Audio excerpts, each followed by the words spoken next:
Padre, te damos gracias por Cristo, nuestro Señor y Salvador, y porque en Él podemos hallar perdón y podemos hallar también vida eterna.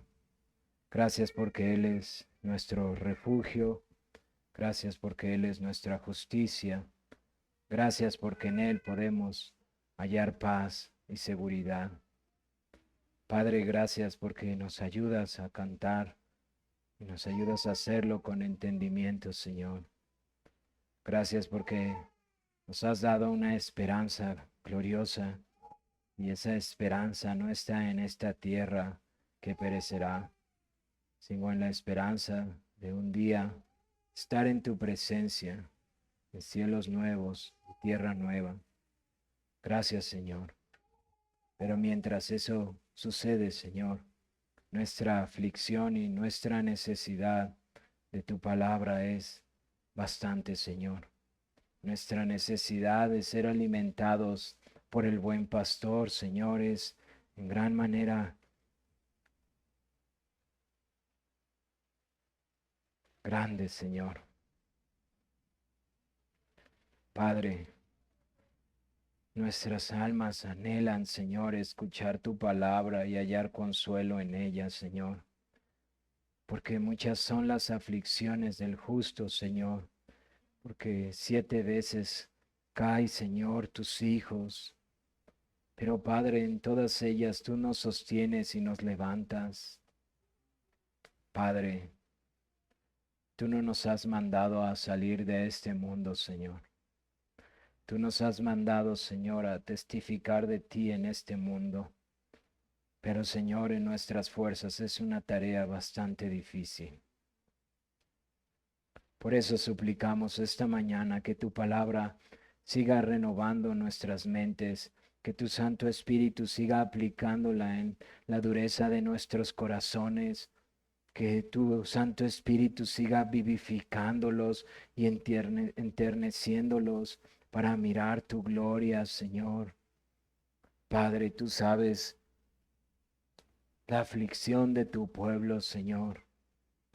Y tú dices que no te complaces, Señor, sino que te compadeces de nosotros, Señor.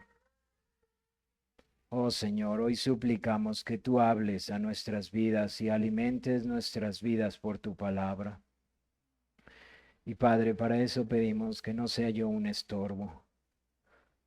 Para eso pedimos, Señor, que sea tu Santo Espíritu dirigiendo mis pensamientos y mis palabras y todo lo que me permitiste estudiar y entender sea utilizado para ti, para edificación de tu iglesia, de cada uno de nosotros y para alabanza de la gloria de tu nombre.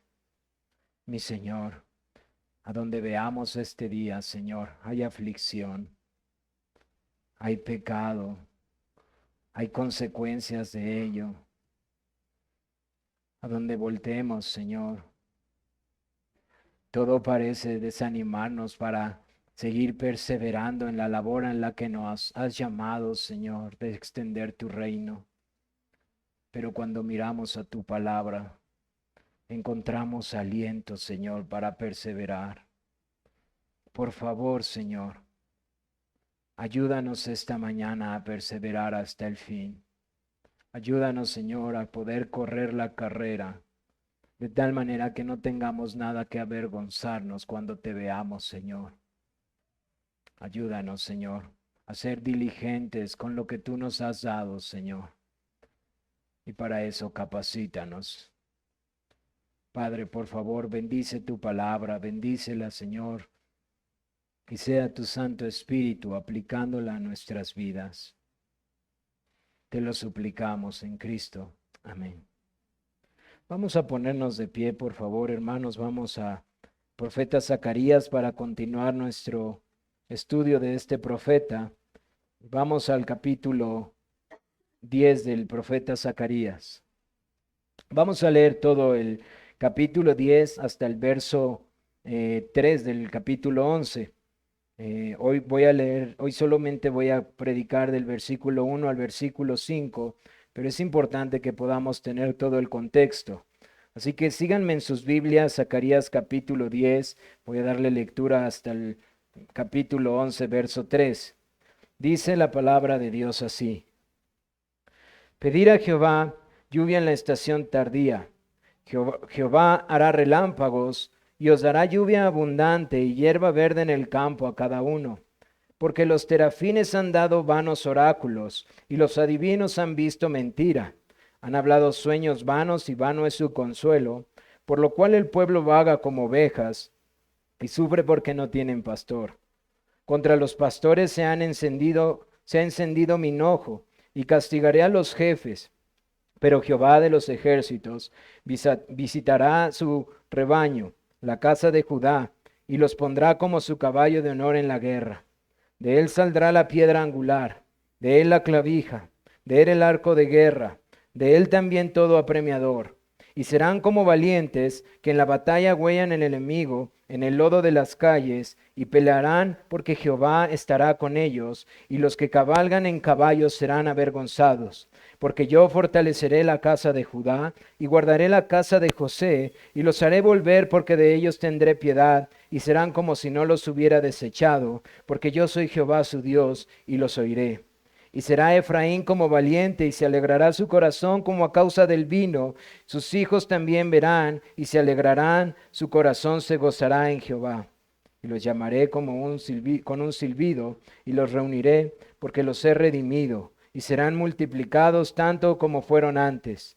Bien que los esparciré entre todos los pueblos, aun en lejanos países se acordarán de mí, y vivirán con sus hijos y volverán, porque yo los traeré de la tierra de Egipto y los recogeré de Asiria, y los traeré de la tierra de Galaad y del Líbano, y no les bastará. Y la tribulación pasará por el mar y herirán en el mar las ondas, y se cesarán todas las profundidades del río, y la soberbia de Asiria será derribada, y se perderá el cetro de Egipto. Y yo les fortaleceré en Jehová, y caminaré en su nombre, dice Jehová. Oh Líbano, abre tus puertas y consume el fuego tus cedros. Aúlla, oh ciprés, porque el cedro cayó, porque los árboles magníficos son derribados. Aullad, encinas de Basán, porque el bosque espeso es derribado. Voz de aullido de pastores, porque su magnificencia es asolada. Estruendo de rígido de cachorros, de leones, porque la gloria del Jordán será destruido. Amén. Tomen sus lugares, hermanos.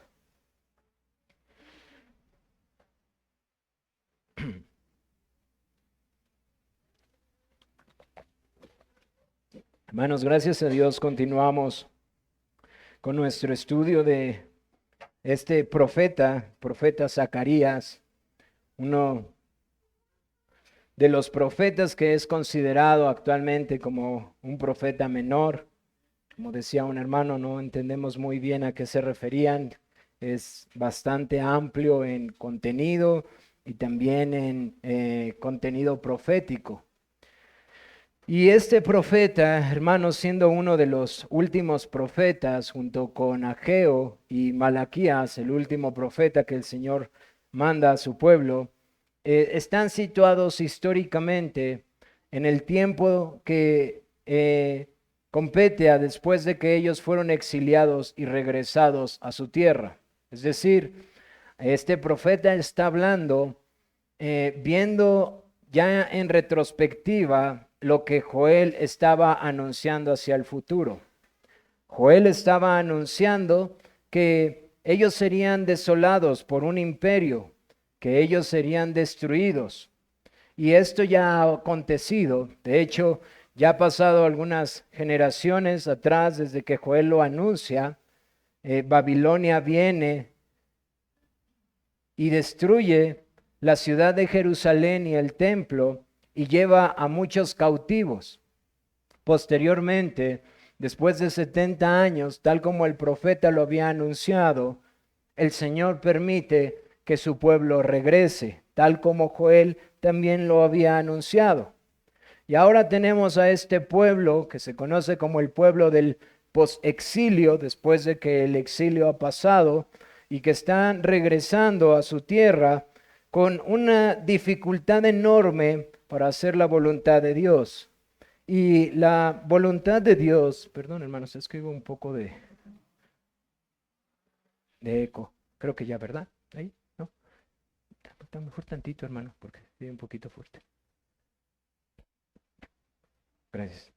Ya han pasado, ya están viviendo ellos dificultades, porque Dios les había dicho que ahora que ellos regresaban, aunque no tenían la libertad que ellos quisieran, Dios iba a estar con ellos y que ellos tenían que reconstruir el templo.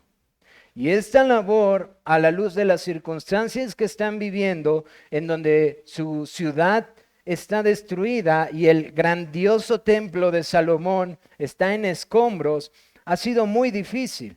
Además, hay conflictos con las ciudades aledañas que están sintiendo demasiada envidia de lo que está pasando aquí.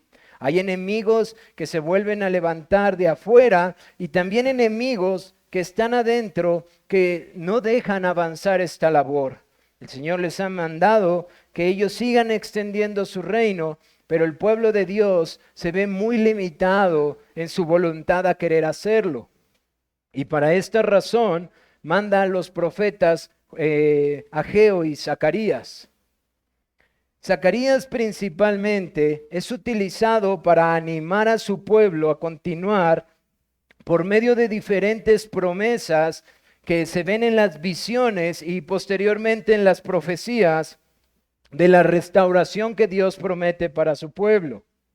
Él en el capítulo anterior, capítulo 9, ha hablado acerca de la promesa de la restauración de la tierra, del pueblo y de este gran rey que vendrá con justicia. Y en este capítulo 10 hasta el capítulo 11 continúa hablando de esta vindicación que su pueblo recibiría. Él continúa animando al pueblo a perseverar, poniendo sus ojos no en lo que se ve, sino en lo que no se ve. Poniendo sus ojos no en lo que ellos pueden palpar, en el aquí y en el ahora, hermanos. Y hermanos, por causa de nuestra debilidad, yo espero en el Señor que eso sea lo más importante que podamos tomar de este libro de Zacarías.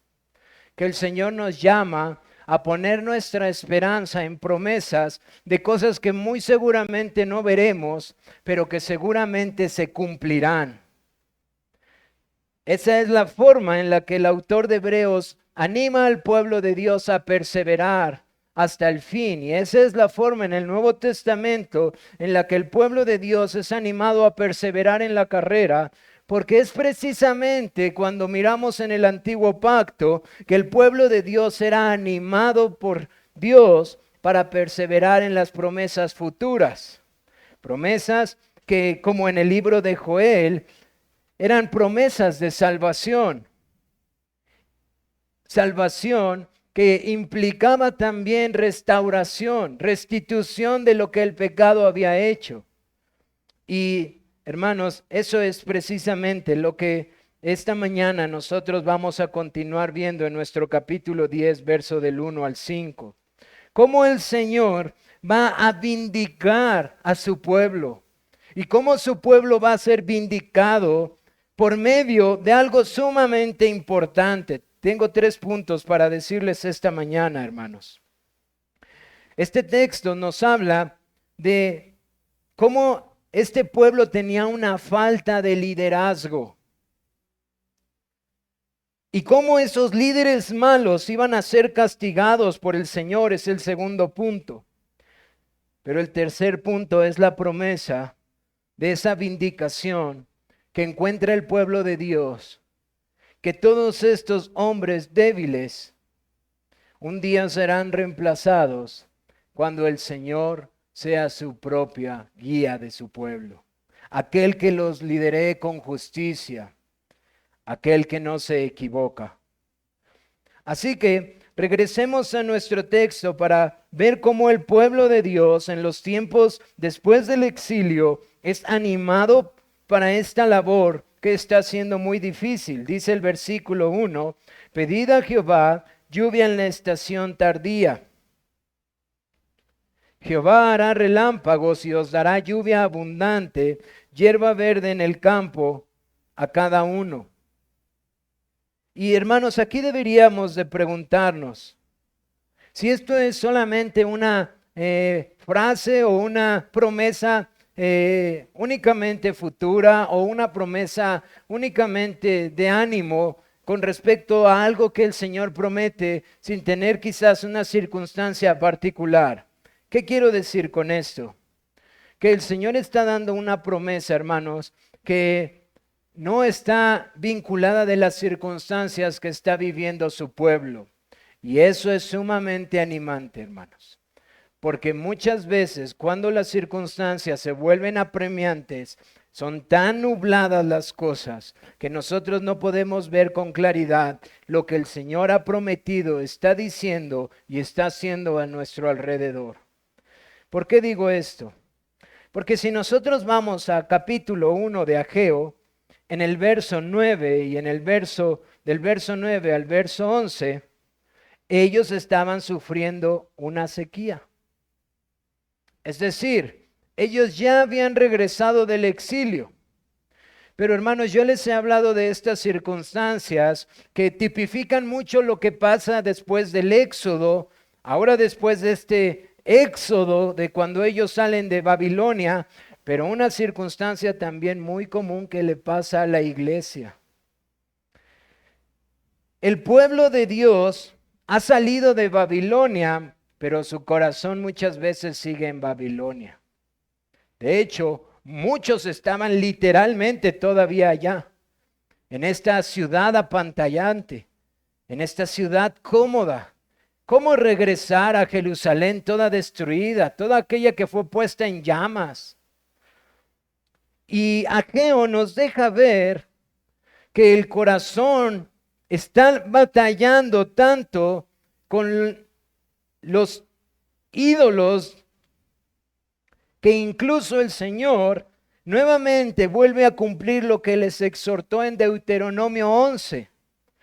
Deuteronomio 11, verso 13 al 17, por medio de Moisés le dice el pueblo al Señor que si el pueblo era adúltero de corazón o desobedecían los lineamientos del pacto que Dios había hecho con ellos, vendría sobre ellos sequía y habría hambre. Y ellos sufrirían por causa de su pecado. Y cuando nosotros leemos a Ageo, vemos que el Señor por medio de este profeta los está exhortando a que se arrepientan porque ellos están precisamente en Jerusalén, no tratando de llevar a cabo la obra que Dios les mandó, de reconstruir la ciudad y el templo, sino que ellos están atesorando para ellos, haciendo sus casas majestuosas y grandes y tratando de vivir su reino aquí y ahora. Y el profeta les dice que por esa causa de haber desobedecido lo que el Señor les había mandado, que cuando nosotros nos vamos a los libros históricos de Nehemías y de Esther, nos damos cuenta cuán difícil son las circunstancias que están viviendo y que realmente la negligencia es grande. El Señor trae una hambruna. Así que otra vez observamos aquí, tal como pasó en Joel, que el Señor trae juicios, pero Él que da los juicios, Él también da la salvación. Así como en Joel dijo que vendrían guerras sobre ellos, pero quizás el Señor por causa de su nombre se arrepentiría. Es el mismo mensaje que ahora Zacarías les está diciendo al pueblo de Dios. Pedid a Jehová lluvia en la estación tardía. Porque la realidad que está viviendo el pueblo de Dios que ha regresado de Babilonia es que están en sequía. Ahora es muy peculiar que las circunstancias providenciales de Dios en esta disciplina para su pueblo es sequía, pero ellos están haciendo grandes casas y enriqueciéndose. ¡Qué contradictorio! Y nos deja ver un poco de cómo es nuestro corazón, hermanos. Porque a pesar de que las circunstancias son difíciles, el pueblo está haciendo su propio reino. Y los llama el Señor y les dice, oren, busquen a Jehová, para que Él conceda la lluvia en la estación tardía.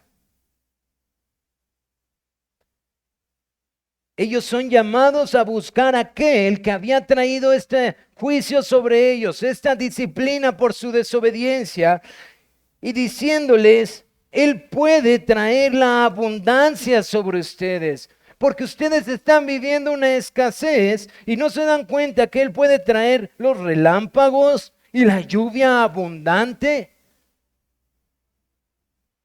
Él puede hacer que la hierba reverdezca en los campos y los animales tengan que comer. Ahora, hermanos, quizás para nosotros digamos, bueno, pues hubiera ido al súper o al mercado o al tianguis.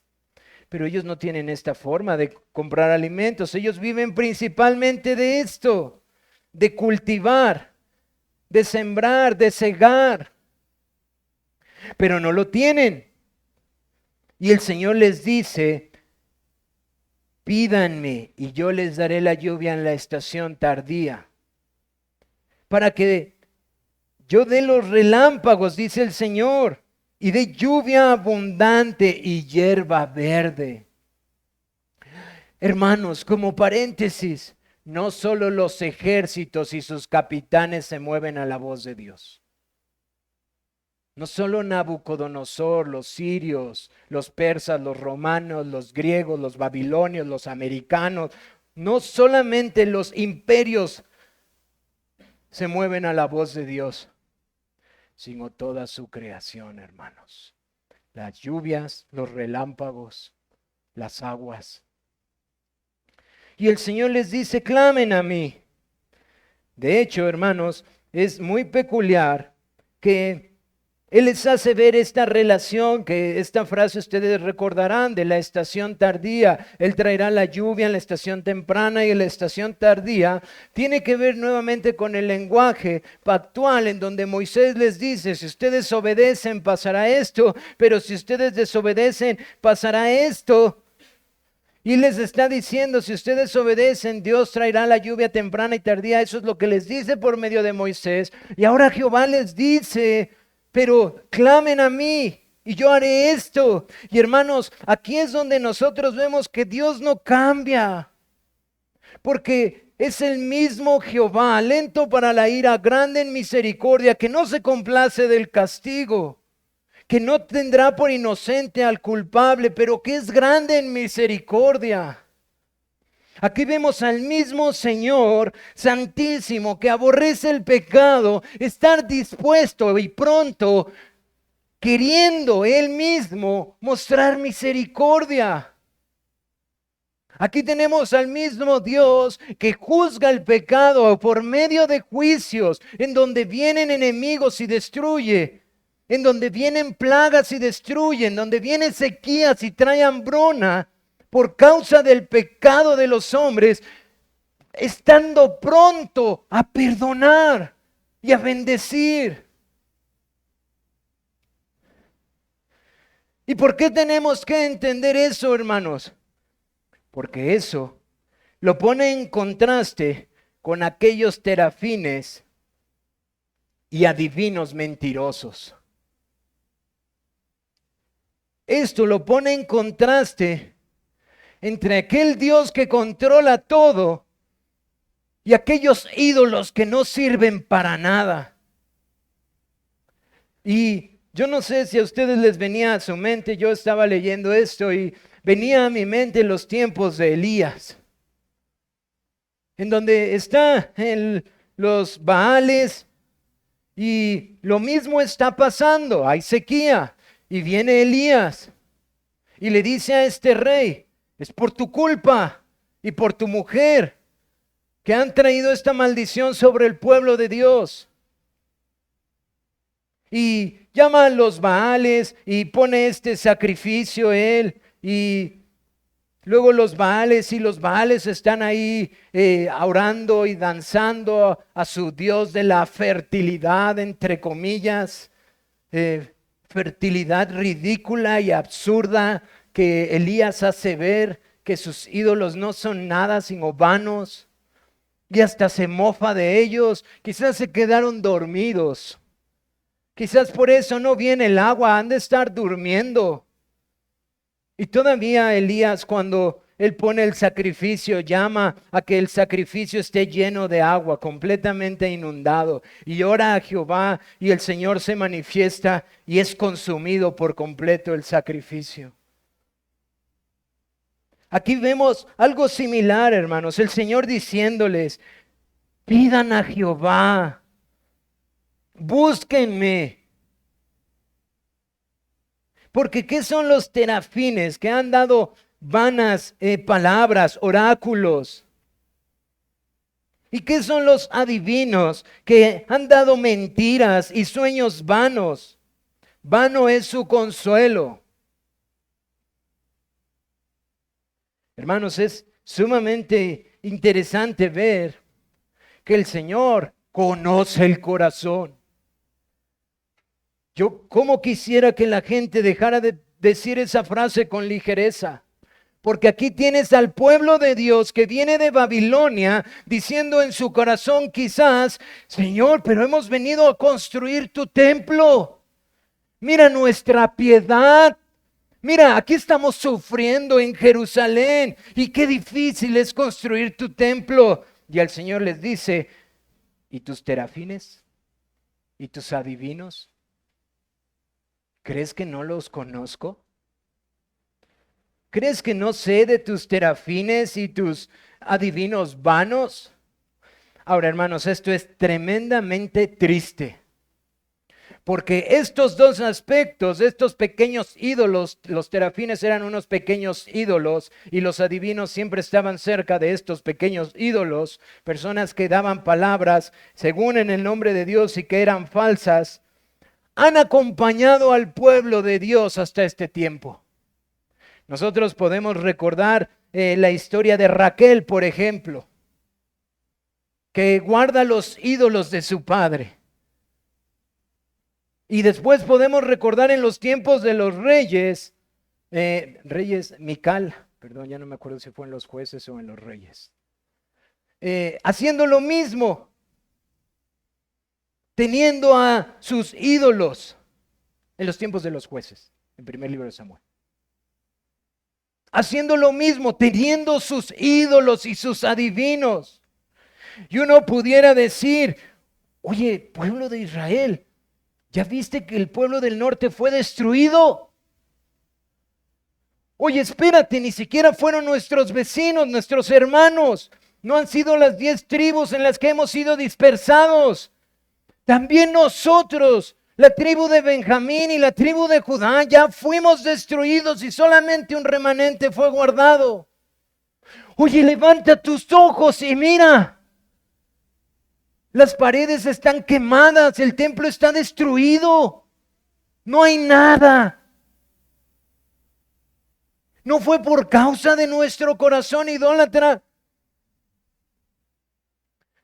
Pero como en los tiempos de Josué, había un hombre que tenía su manto babilónico. Aún aquí hay hombres que el Señor lo sabe y les dice, ¿por qué están confiando en ellos que son vanos? Hermanos, esto nos deja pensar muchas cosas y nosotros lo razonamos. Es muy probable que estos adivinos, usando sus ídolos falsos, le estaban diciendo a este pueblo paz cuando no hay paz. Les estaban diciendo, pero todo va a estar bien. Esto no es por causa del juicio contra usted, esto es por causa de estos hombres que son muy malos. Todo va a estar tranquilo. Y el Señor dice, no. Yo doy la lluvia, los relámpagos, esto es por causa mía. Y hermanos, vemos la enorme misericordia de Dios, diciéndoles, pero busca a Jehová. Por cierto, hermanos, si nosotros regresamos a la institución del pacto con Moisés, estos hombres deberían morir. Eso decía la ley. Estos hombres deberían de morir. Así que hasta aquí nos damos cuenta cuál es el deterioro del corazón del pueblo de Dios, que no solamente no han puesto en práctica la ley, se complacen en tenerlos y se complacen en escucharlos. Y el Señor, paciente, clemente y misericordioso. Pidan a Jehová la lluvia tardía. Y aquí, hermanos, es lo más terrible de todo esto. Porque esto que en Deuteronomio 5 y Deuteronomio 18 es condenado, trae consecuencias a este pueblo. Consecuencias sumamente duras.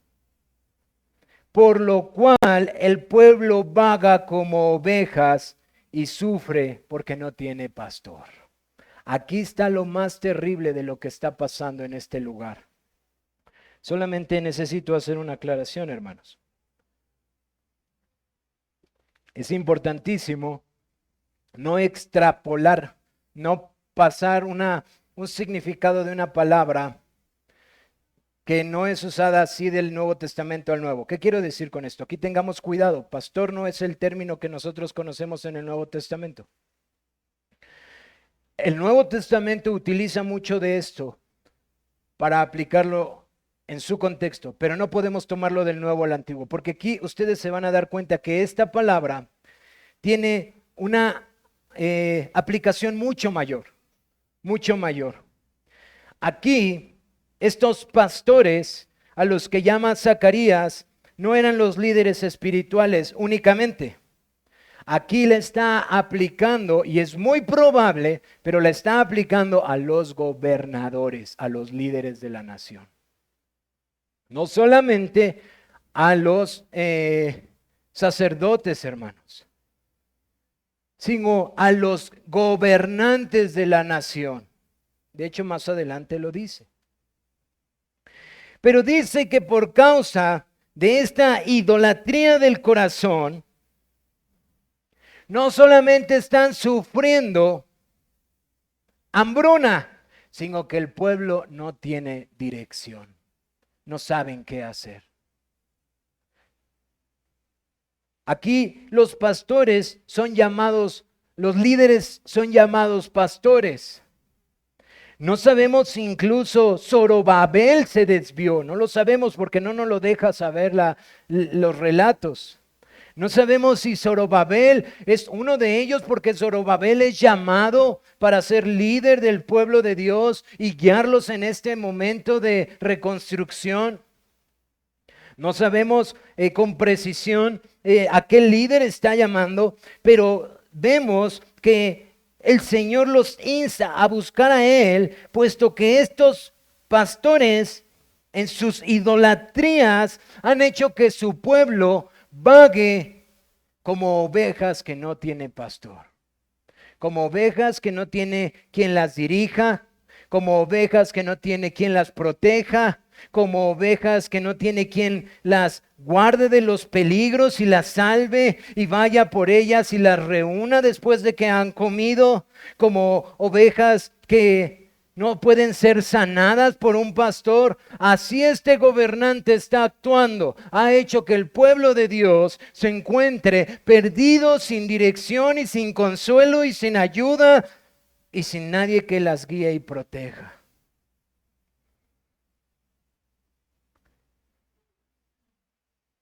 Esta es la consecuencia de sus ídolos. Y aquí, hermanos, nosotros podemos tomar una postura muy estricta, muy no dogmática, muy sobre espiritual y decir, qué malos son.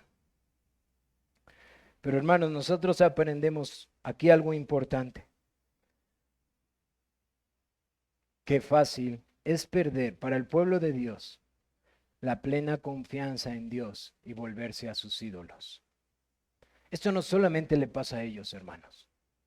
No solamente le pasó al pueblo de Israel y a sus líderes. Esto nos deja ver a nosotros cuál es nuestra debilidad. Esto también fue escrito para nuestra enseñanza. Y nos deja ver qué fácil es perder la confianza plena en Dios en las dificultades. Y que tú y yo, nuestro corazón se vea tentado a descansar en los ídolos. Yo sé que quizás tú dirás, bueno, yo ya no tengo imágenes, yo ya no me postro ante imágenes. No estoy hablando de esos. Estoy hablando del dinero, de tu prestigio, de tu salud, de tu fuerza, de tu edad, de nuestra familia. Qué fácil esas cosas se vuelven nuestros ídolos, nuestra confianza, mi trabajo, mi sueldo, mi posición social, mi posición familiar. Así que, hermanos, nosotros hemos de considerar nuestro corazón en las dificultades, porque Dios conoce nuestro corazón. ¿Y qué dice el Señor en contra de estos líderes, estos malos pastores? Dice Zacarías 10, verso 3 en su primer parte: contra los pastores se ha encendido mi enojo y castigaré a los jefes, a los líderes. El Señor no se complace de esta idolatría. Él está teniendo misericordia, instándolos a que lo busquen. Pero el Señor está diciéndoles que Él castigará a estos líderes.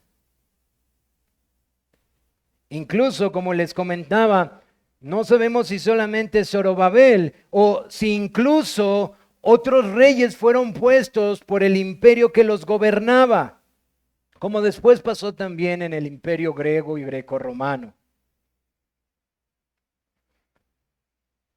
Pero nos damos cuenta, hermanos, que el Señor no se complace, que de Él no pasa por alto lo que está pasando con su pueblo, y el Señor advierte nuevamente juicio en contra de estos jefes, porque contra ellos se ha encendido mi enojo.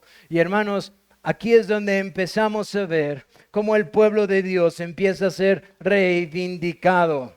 Porque aunque es verdad que todos somos responsables por nuestros actos, también tenemos que reconocer que la Escritura pone una gran responsabilidad sobre aquellos que Él le ha dado autoridad. Sea autoridad eclesiástica, sea autoridad en la familia, sea autoridad en el gobierno. Y el Señor demanda de esa autoridad que se le rindan cuentas a Él. Él habla de estos líderes que han hecho que su pueblo divague, que su pueblo se encuentre sin sentido y sin dirección. Y dice, pero yo contra ellos me he enojado y los castigaré.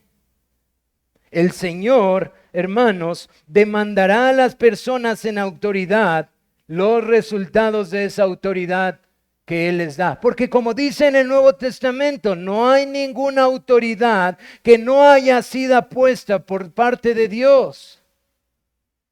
En todos los niveles de autoridad, hermanos. Sea en nuestras familias, sea en nuestros trabajos, sea en nuestra iglesia, o sea en nuestro país. Y el Señor dice que castigará a estos malos líderes.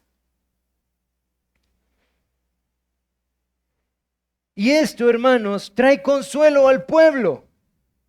Porque es precisamente, nuevamente, cada uno es responsable. Pero hermanos, al mismo tiempo, todos y cada uno de nosotros, el Señor nos ha hecho para poder seguir una autoridad. Al mismo tiempo que tenemos autoridad, al mismo tiempo que todos necesitamos autoridad.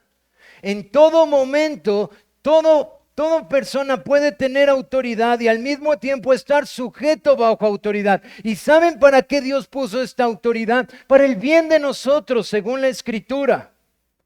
Pero ¿qué pasa cuando estos jefes o líderes o pastores, refiriéndose en el antiguo pacto a los gobernantes, están errando y están llevando al pueblo a caer? El Señor les dice, entonces yo los juzgaré. Y eso trae aliento al pueblo. Porque el pueblo puede decir, yo confié en lo que el gobernador decía. Este es el líder que tú nos diste. Y empezamos a ver cómo su pueblo es reivindicado. No solamente es reivindicado por el castigo contra los malos líderes. No solamente los malos líderes que vemos aquí, hermanos. La historia de Israel antes del exilio está llena de malos líderes. Líderes humanos que constantemente no hacían lo bueno delante de Jehová. Pero esta es la promesa más hermosa para su pueblo de reivindicación. Dice en el verso 3, en su parte B, pero Jehová de los ejércitos visitará su rebaño, la casa de Judá, y los pondrá como su caballo de honor en la guerra. De él saldrá la piedra angular, de él la clavija, de él el arco de guerra, de él también todo apremiador. Y serán como valientes que en la batalla huellan al enemigo en el lodo de las calles y pelearán, porque Jehová estará con ellos, y los que cabalgan en caballos serán avergonzados. El Señor está diciendo que no solamente traerá castigo sobre estos malos líderes, sino que aún la casa de Judá será puesta como honor delante de los hombres, hermanos. Los pondrá, dice la frase literal, como caballo de honor. El pueblo de Dios iba a ser reivindicado cuando Él los visite, como dice más adelante, de tal manera que ya no serán ovejas dispersadas, sino que Él será su rey y ellos serán puestos como el caballo de honor que va hasta enfrente y representa la hermosura de su ejército, el poder de su ejército.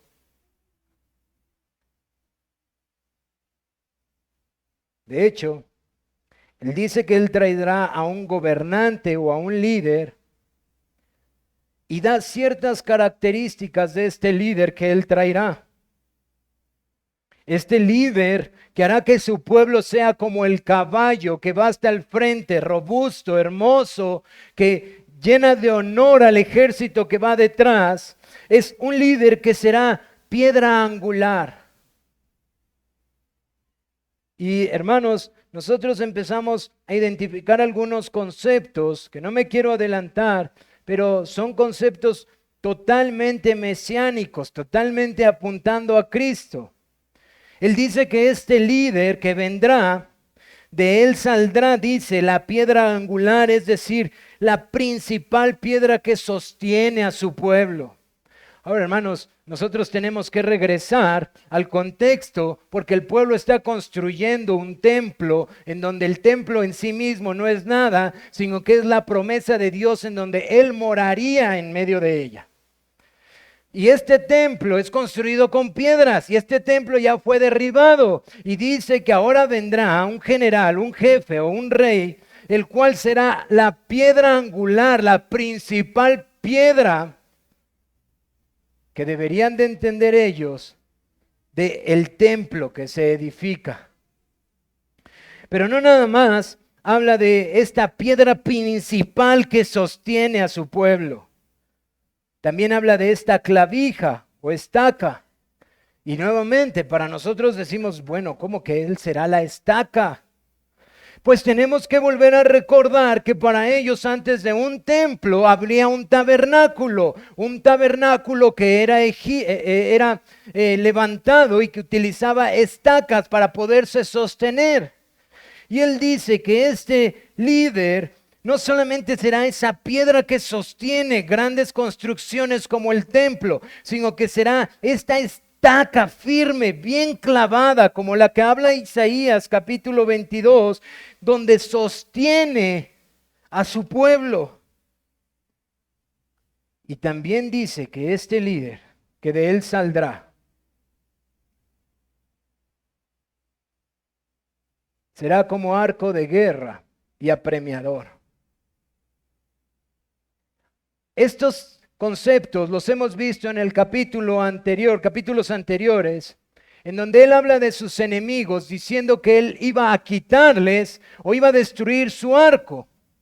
Y ahora vemos que este líder será como un arco de guerra y será apremiador, es decir, será fuerte en batalla, que verdaderamente gobierne y dirija. Todos estos elementos de este líder son precisamente todas las carencias que los líderes de su pueblo tenían. Y que el Señor les está diciendo, pero de él saldrá este líder que vendrá. No solamente castigaré a los pastores que los han desviado, sino que de Jehová de los ejércitos visitará su rebaño, y de él saldrá este gran líder, uno que verdaderamente gobierne, o como dice nuestra traducción, que también de él también todo apremiador. No uno que pierda a las ovejas. Y además, él tendrá todos los elementos que sus enemigos han usado contra ustedes.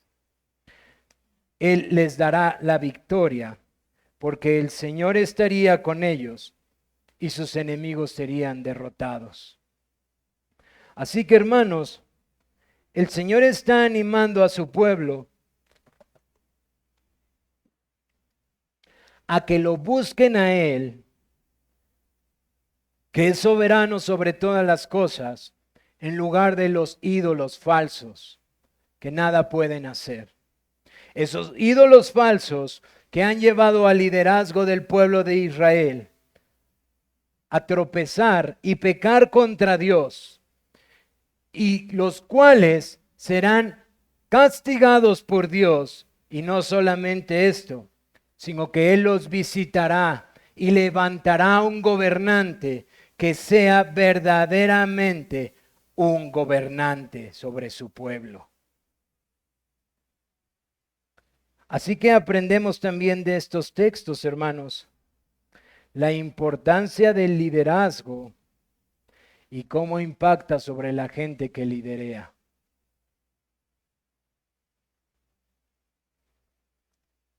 Ahora, ¿cómo vemos esto a la luz del Nuevo Testamento?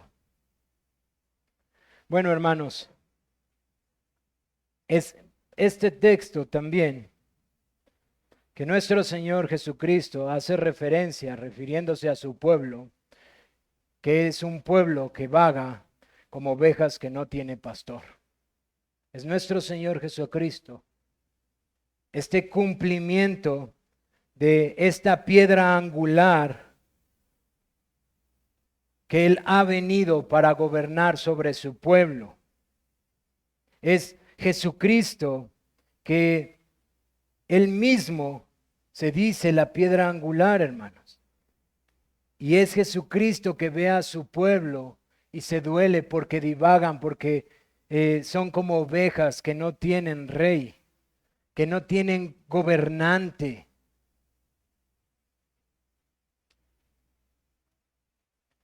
Y quiero decirles algo, hermanos.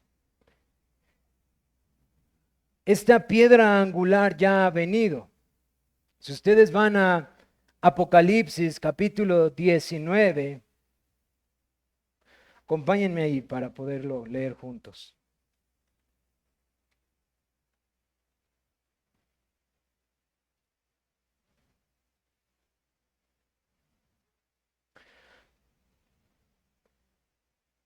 Dice desde el verso 11.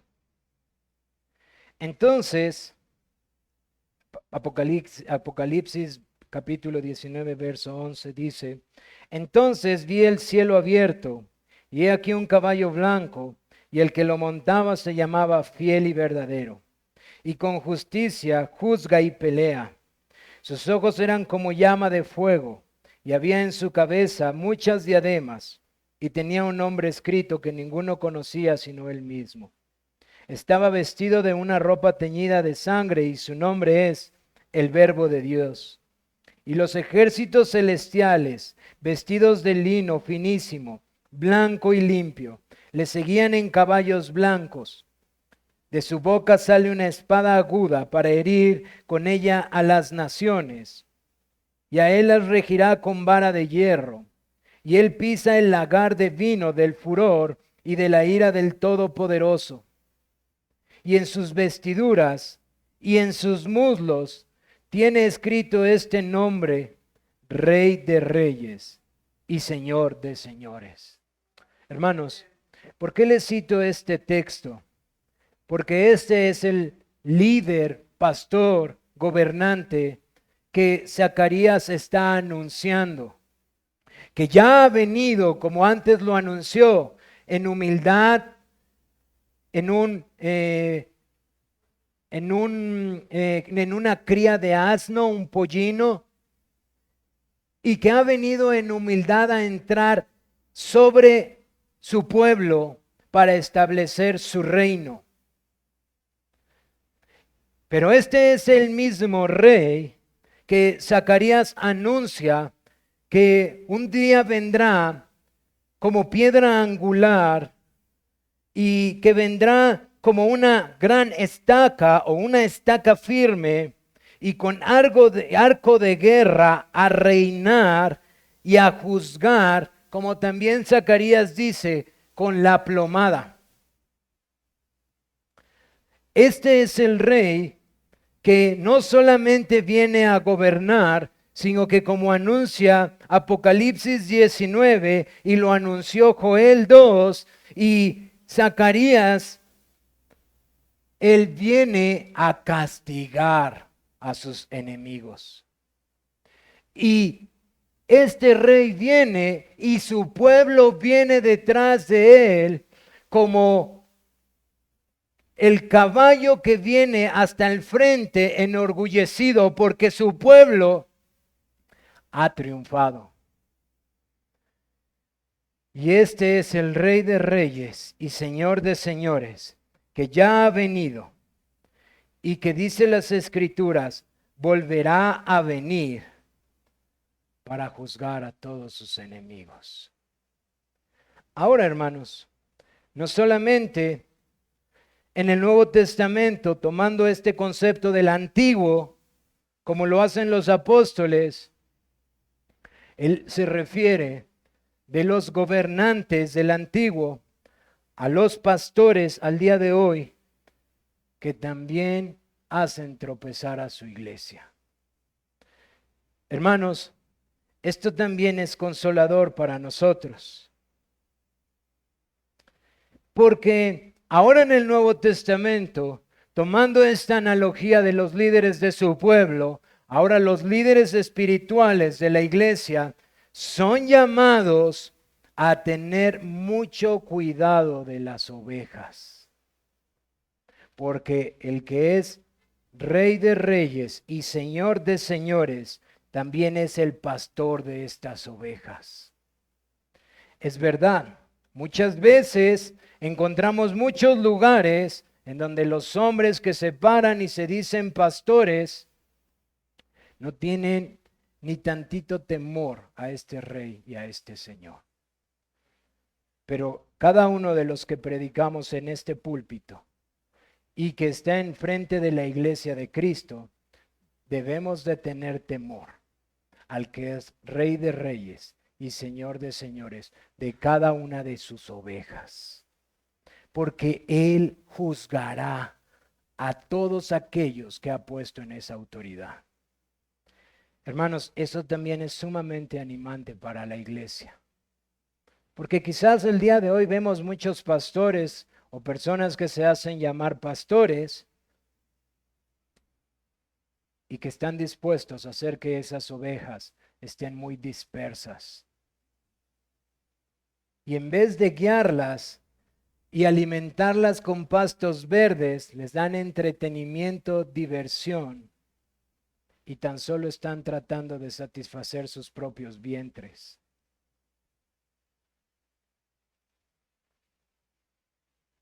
Pero el Señor también los castigará, hermanos, aunque muchos de nuestros hermanos se encuentren ahí divagando. ¿Cómo aplicamos esto tú y yo a nuestra vida?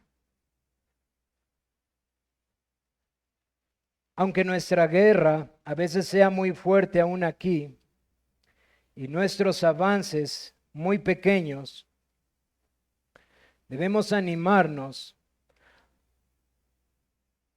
no poniendo nuestros ojos en el ahora, hermano, sino en la victoria prometida de que un día estaremos con Él. ¿Qué quiero decirte? Este texto trae consuelo a mí y a ti, porque muchas veces nuestros avances van a parecer nulos y muchas veces nuestras guerras van a parecer más grandes de lo que podemos y muchas veces van a ser tan difícil que nos van a ahogar y nos van a aplastar, y sí, quizás nos enfermen y quizás perdamos la vida. La guerra del reino de Dios no es una guerra de risas y de riquezas, como lo dicen los falsos profetas. La guerra del reino de Dios es una que avanza con violencia. Es una guerra espiritual que mientras predicamos a Cristo y le llevamos a las personas el evangelio de la salvación de Cristo por el juicio venidero, Satanás y sus huestes van a tratar de hacer todo para destruirte, para desanimarnos, para opacarnos, para avergonzarnos, para tropezarnos, para llenarnos de orgullo, de vanidad, de jactancia, de temor, de toda cosa posible que nosotros podamos tropezar y dejar de servir. Y a veces esa situación no se va a acabar. No en esta tierra, hermanos. Se acabará cuando nuestro Señor se aparezca como el jinete del caballo blanco que nos dice el apóstol Juan, cuando nuestro Señor y Rey venga. Mientras tanto, tú y yo tenemos que estar listos para muchas veces buscar a Jehová y encontrar en Él fortaleza para seguir avanzando. También debemos recordar que en esos tiempos difíciles podemos ir a Él y recibir tú y yo la lluvia tardía. ¿Qué quiere decir eso, hermano, para ti y para mí? Recibir el consuelo que Él nos da a través de su palabra para mirar a Cristo y fortalecernos. Un consuelo que el Espíritu de Dios prometió el Señor haría y que ha sido derramado sobre todo su pueblo en Pentecostés y que está en su pueblo constantemente influyendo por medio de la palabra consuelo y ánimo y aliento y fortaleza cuando nuestras fuerzas decaen. Cuando nuestro ánimo y nuestro aliento al mirar este mundo, nuestras circunstancias, las de alrededor se desmorona, tú y yo debemos de recordar que no es ir a nuestra posición económica, a nuestras fuerzas, a nuestra juventud, a nuestros años como cristianos, a nuestros estudios teológicos, a mi membresía. No es eso lo que nos va a sostener. Lo que nos va a sostener es su palabra, que el Espíritu de Dios va a hacer que miremos a Cristo y tú y yo seamos animados internamente mientras el hombre exterior se va deteriorando, nuestro ser interior se va fortaleciendo en Él. Eso es lo que trae ánimo al cristiano, hermano. No es nuestros ídolos. No es nuestra cuenta bancaria, no es nuestras horas que trabajamos, no es nuestra familia y que si nuestros hijos y si algún día el Señor los salva. No es eso, hermano. Es Cristo quien nos sostiene. Porque llegará la guerra y tú y yo la viviremos cuando avancemos el reino de Dios y Satanás venga con sus demonios a acusarte y a avergonzarte y a tropezarte y dejará que te levantes y te avergonzará y te acusará y te exhibirá y te dirá, ya ves, no eres nadie. Y tú tendrás que ir a las Escrituras y tendrás que clamar a Jehová, Señor, ten misericordia de mí. Déjame ver nuevamente a tu Hijo. Déjame contemplarlo hasta el día que pueda estar con Él. Porque es verdad. Todo lo que me acusa es verdad. No puedo huir de Él. Tú y yo somos animados con este texto a saber que un día, como lo dijo Joel y lo dice Zacarías, todas las cosas serán reivindicadas. Y nuestro Señor, un líder verdadero, perfecto y justo, estará en medio de nosotros para guiarnos por siempre.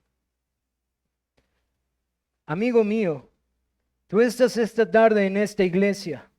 Quizás has oído muchas cosas que ni siquiera te interesen. Quizás pienses que fue una bonita exposición de algo que realmente no tiene valor para tu vida. Quiero decirte, si hoy mueres y estás en la presencia de Dios, sin importar si crees o no crees, sabrás que todo lo que oíste hoy es verdad, porque es la palabra santa de Dios. Así que te suplicamos y rogamos, y hemos orado por ti en la semana, para que puedas mirar a Cristo y hallar salvación en Él, para que puedas alcanzar misericordia en aquel que manda la lluvia temprana y la lluvia tardía, para que puedas clamar y suplicar a aquel que es pronto en socorrer a todo aquel que le busca, y puedas encontrarte delante de Él, no teniendo terror, sino sabiendo que has alcanzado salvación. No salvación de el infierno per se. El infierno es terrible para los seres humanos porque es el lugar que Dios ha hecho en donde Dios va a castigar a todos sus enemigos eternamente. Así que rogamos por tu vida para que puedas conocer que este gran Dios santísimo, al cual las aguas, los truenos, las naciones, los gobernantes, aún tu vida y mi vida responden. Es pronto para perdonar y tener misericordia. No solo castiga, no solo juzgará, también se complace en hacer misericordia a personas pecadoras como yo y como tú. Así que dice las Escrituras que hoy es el día de la salvación. No endurezcas tu corazón. No pienses que mañana será el día. No sabes si hoy saldrás y morirás. No sabes si te acostarás y te levantarás. Es más, no sabes si mañana tu corazón será endurecido como el de Nabucodonosor y terminarás siendo como una bestia ante un Dios que controla todas las cosas. No sabes si tu vida será como un Hitler. Por eso dice el Señor, hoy es el día de tu salvación. Hoy es el día en que tú tienes que ponerte a cuentas con Dios por medio de Jesucristo. Hoy es el día que tú y yo tenemos que reconsiderar que hay un Dios que creó todas las cosas y es santísimo y aborrece el pecado, pero también es pronto para perdonar y es misericordioso para todo aquel que le invoca y lo busca. Hoy es el día en que tú y yo tenemos que recordar cuántas veces hemos pecado contra ese Dios y cuán justo sería el juicio que tú y yo deberíamos de tener. Y recordar que Jesús ya ha venido para dar salvación a todo aquel que cree. Así que, amigo mío, toma con seriedad estas palabras mientras tomamos la cena del Señor, los miembros de esta iglesia, y considera ¿Qué pasaría si esta tarde te llama el Señor? ¿Qué pasaría si sales de aquí y mueres? No te estoy deseando mal, pero tú sabes cuántas personas falleció y no me lo esperaba. Jóvenes, adultos, pequeños, tú lo sabes. ¿Y qué piensas? ¿Que tú podrás librarla hasta los 90 años? Mientras tomamos la cena del Señor, considera la sangre que fue derramada por Cristo, su cuerpo que fue molido. No tienes que ir con ninguno de nosotros, no tienes que decirnos a nadie. Tienes que considerarlo en tu corazón y llega a tu casa, a tu lugar secreto y considera, Señor, yo soy uno de esos pecadores y si yo muero, yo iré al infierno. Ten misericordia de mí. Amigo, quiero decirte algo. Estamos seguros que lo que vemos en las Escrituras es verdad porque Dios lo dice, pero también porque hemos vivido en nuestras vidas. ¿Quieres conocer que es verdad? Llega a tu casa y clama al Señor misericordia y tú mismo lo sabrás y tu boca se llenará de alabanza cuando tu corazón sepa que tus pecados han sido perdonados. No necesitas de un hombre, no necesitas de nosotros. Necesitas mirar a Cristo que ha hecho todo. Vamos a tomar la cena del Señor.